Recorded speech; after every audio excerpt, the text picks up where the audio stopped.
Hello and welcome to another Impact Insights. I'm delighted today to have Steve Cox, Distribution Director for Fleet Mortgages, in attendance with us today. Hi Steve, thanks for your time.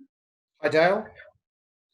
Has it been going over the last 12 weeks? What have you been up to? What's your challenges that you've had to overcome? Well, we've obviously all seen some huge change if we go back to middle of March. So like everybody else, we had to adapt quickly to staff working from home, which has worked remarkably well. Actually, probably exceeded our expectations as to how smoothly that went. So I suppose really from our point of view and others that are reliant on the third-party funded market, the big challenge that we had was when lockdown came into place, the lack of physical valuations from that point on. So in effect, the securitized markets just have never accepted AVMs. They've only ever operated on physical valuations. So whether that will change in the future or not, that's probably another question. But at that point, of course, we couldn't progress anything pre-valuation through to offer.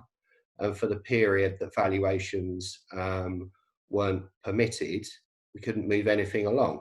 Now, we were still getting applications at that point, but until the physical valuations were available again, we couldn't move anything through. But that's not unique to us. Lenders operating in the same markets have the same issue.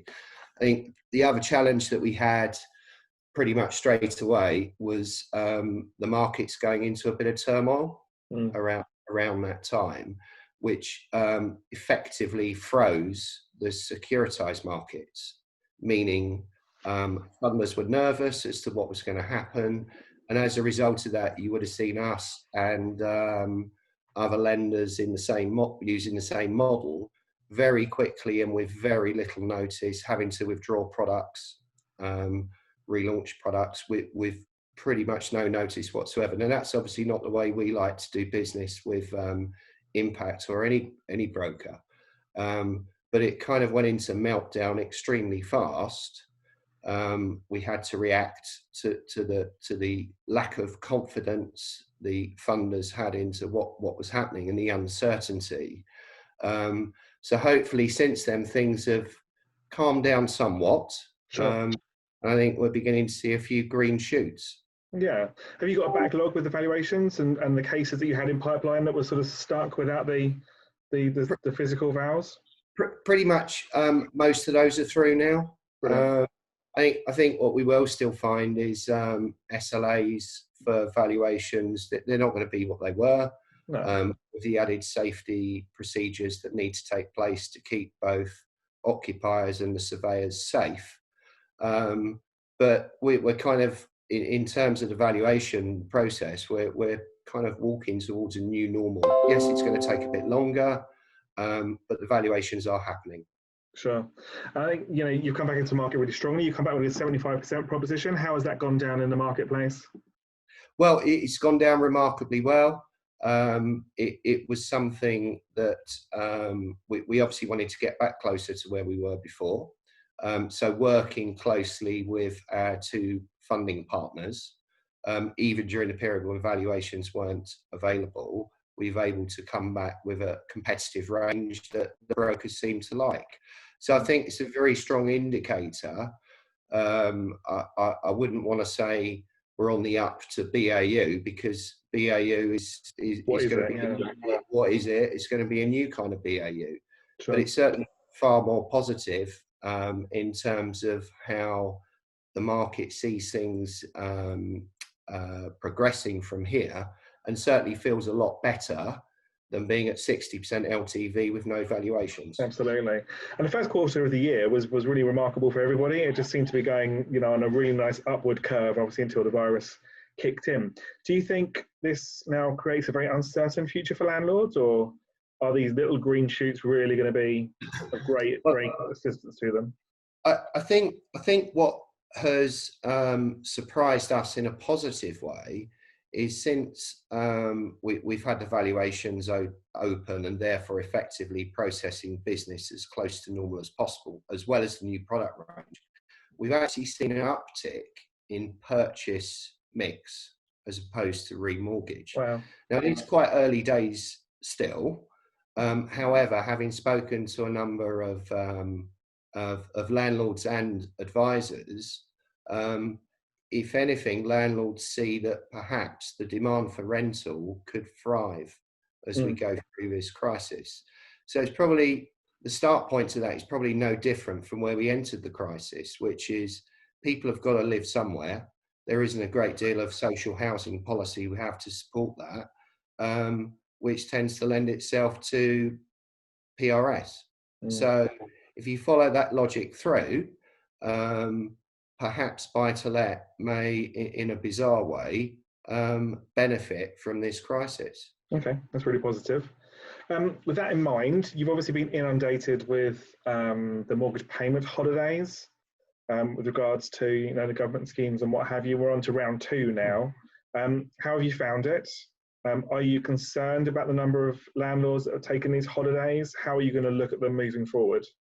Well, so what we did at Fleet, in line with the guidance issued, is I think it's important to remember in buy-to-let, it is self-certified by the landlord. However, the edict was clear. It's where the tenant has suffered financially as a result of COVID-19 and is unable to pay rent. In turn, albeit self-certified, qualifies the landlord to ask for a payment holiday. So I suppose from our point of view, and as we are today, we're treating it exactly in line with the guidance, in that the payment holiday is not classed as arrears, and therefore any case that we get today, we look at it in the same way, whether there's a payment holiday in place or not, and whether they're a Fleet customer or not. We look at each case on its own individual merits. I think what we've also seen that's quite interesting is some landlords that took a payment holiday very early have already contacted us and decided they don't need it or don't want it, and have in fact cleared it up already. That's really good. That's really good to hear, really positive. Have you found, we've had a couple just recently where they've taken bounce back loans into consideration and trying to use those as deposit? Have you come across that as yet? We have. I wouldn't say it's rife at all. I think to be honest, Dal, this is all part of what is the new normal. So as we go through this period, who knows what kind of scenarios we're all going to come across, not just in buy-to-let or what Fleet operates in, but in specialist lending period. So I think it's important for the customers, the intermediaries and lenders alike, to not take a view just yet and assume what the customer's motivation is, whether that be good or bad. We certainly will just take each case on its own merits. And if that does become the new normal, we will in turn work with our funders and come up with a policy that hopefully suits both the funders and the customer and broker. Sure, fair enough. And that actually leads me on to my next thought. Is this a key time for lenders to review all of their processes, how they work, how they deal with customers, how they deal with brokers, how they deal with packages? Is there going to be in adversity, is there going to be a benefit in this for you guys as well? Well, I think obviously communicating through media such as we are now on Zoom or Teams or whatever, I think for lenders and their sales teams, that's probably here to stay. Not just within COVID, but perhaps beyond that. People seem to have adapted well to using it, and it's been really heartening to see the intermediary community and lenders come together on this and keep the communication open and flowing. And you could argue it's more efficient. So rather than BDM teams or even brokers seeing customers traipsing up and down the country, which could be dead time in the old world, it's far more efficient to do something like this and still have the same conversation. Absolutely, I totally agree. And tech-wise, like you said, you managed to work from home straight away. Has this revised your views on tech moving forward? Is Fleet going to look at the way it works with tech? Well, we were already in the throes of an upgrade to DPR, Yeah. our portal for brokers, and that has continued through. So I wouldn't say that anything has changed on that. We're still pressing ahead with that. And of course, what that leads us to is integration. Without the right version of the right trading platform, integration is harder. And we'd already made that decision at the back end of last year that we were going to invest in that. Okay. To make life easier for brokers and packages and us. And we haven't wavered from that. We've pushed through with that investment even during COVID. Sure. And we've always had a good relationship with you guys, although a really reasonably new one. We have an on-site underwriter with fleets. Yeah. How are they working at home? Is that going to remain a long distance entity? How do you expect that to transpire moving forward? Well, it's one of those questions that's quite hard to answer specifically here and now. What our intention would be is for all intermediaries and all key packager partners that we maintain and grow the relationships that we've already got in place.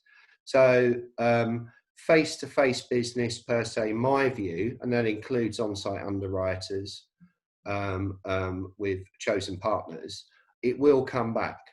But it's going to take a little while to get back to where we knew that at the beginning or middle of March. In the meantime, we keep that process and that relationship going through different media, such as Teams or just the old telephone. Doesn't seem to go amiss either with a lot of people. But I can see what we would have learned in terms of our processes during this period is, there are one or two things around the edges that perhaps we're doing stuff that we've just always done, and maybe we've learned we don't need to do. Sure. So anything that makes the process more efficient, we're all for. I wouldn't say it's a waterfall of endless process that we can strip out. We weren't too bad at that before. But we can all learn from this experience that, let's be honest, none of us expected it would quite turn out this way when we entered the crisis in March. Yeah, absolutely. It's a new experience for us all. I'm going to put you on pause for 1 second. Hold on. I've got a bloody flu. Okay, so advice-wise for brokers moving forward, especially if they've not really got into the buy-to-let side, is there something they should be absolutely majoring on at the moment? Because we do, like you said earlier, customers may be losing their properties with redundancies and everything else. They might not be able to afford to live in the mortgage property. It might go into the rental side. We've seen professional landlords really trying to raise as much cash as possible to go and buy more properties. From the broker point of view, is there something they should really be getting into right now? I'd say all the signs are absolutely. So if we go back to the point we mentioned earlier, in that PRS was probably set to thrive anyway before COVID-19 took a grip of the nation and the world. So I completely agree with you. It does look like PRS is going to be needed even more as we come out the other side of this for all the factors that you've mentioned. So if brokers are not fully conversant with some of the perhaps the more complex end of it, such as limited company or rules around HMO, etc., they can work, of course, with impact or fleet, and we've still got the same educational collateral that we would have used to deliver face to face, via team meetings or whatever, or in fact with impact staff. We can do that through different media these days, so that hasn't changed at all. But the indicators are that buy-to-let probably will pick up and thrive as we go through this, with perhaps the more complex end having the biggest growth. Okay. And what sort of 3 things do you think a broker should be doing for the rest of the year? Well, certainly in terms of the stuff we've just mentioned, if advisors are not so familiar with limited company, buy-to-let, or HMO multi-unit block rules and licensing, etc., work with lenders like Fleet and Impact to brush up on what do you need to know and how does it work, and what landlords want these days. So it's not perhaps the landlord that has one or two buy-to-lets, perhaps accidentally. It is very much evolving into not necessarily even big portfolios, but the complex end is still growing. That's probably going to happen faster than perhaps smaller landlords coming back in and saying, okay, I'll take advantage of it. So the education piece on the more complex end is absolutely vital. Stay in touch with your customer, particularly those that are on or have requested payment holidays. Does the customer understand? I'm not actually sure whether payment holiday was the right terminology, if I'm completely honest. It's not free money, it's got to be repaid. Absolutely. And I'm sure that there's a lot of, that there are customers out there that haven't quite stood the potential implications of entering into a payment holiday, perhaps when they didn't actually need to do so. So advisors should definitely keep in constant contact with the customers and see what they're doing. What's their situation? How's it's changed to do with COVID themselves, or if it's limited company or whatever, and what their aspirations are. So as you rightly say, we're seeing a lot of landlords, if you like, gear up now to buy more. And we've also seen some early indications where landlords are beginning to still looking to diversify out of London and South East a bit further afield to balance yield against historic capital growth that they would have had in London South East. And lastly, talk to lenders and use the resources we have, and use impact. So we've got a plethora of information available between us. Keep us informed as to what you're seeing in the market. So we're not out of this just yet. The funders are still there. The securitized market may not be fully open as yet, but the green shoots are there. So I don't want to say we're on the up to BAU, because BAU would be very different, and maybe it's a long, very slow process to get there. But the brokers are closest to the customers. So if they tell us and you what are customers saying, what do they need, what do they want, where are the gaps in the market, we'll always see what solutions we can create together. Communication and relationships, absolutely. You mentioned house prices. What do you think is going to happen with house prices? Well, there's been a lot of talk about house prices, depending on what article you read, drops between 5 and 20% I've seen as the bleakest. What we're seeing in reality with the valuations that are coming back at the moment is not a great deal of change. Yeah, there are some down valuations coming through, but I wouldn't say anything particularly out of what we would see anyway. But I'll caveat that with the valuations that are coming back today are coming back with comparables pre-COVID. So my view is prices will begin to settle over the next 3 to 6 months. So as we start seeing new transactions come through from now onwards, those are going to be the comparables that shape the market value in the future. So I'm not too pessimistic on this. I think, yes, we could see a drop or correction, but I'm not feeling that it's going to be as catastrophic as some people are predicting. Well, let's hope anyway. Okay, no, fair enough. And box set of choice over the last 12 weeks, what have you been watching? Well, actually, I got very fed up with no football being on TV, now, as you know. So I actually went back to some old stuff. So I watched Luther from the start again. Okay. So that I've enjoyed, but very much looking forward to the Premier League coming back. And where will Palace finish up?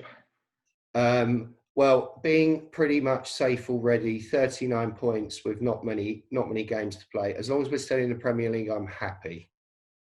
Fair enough.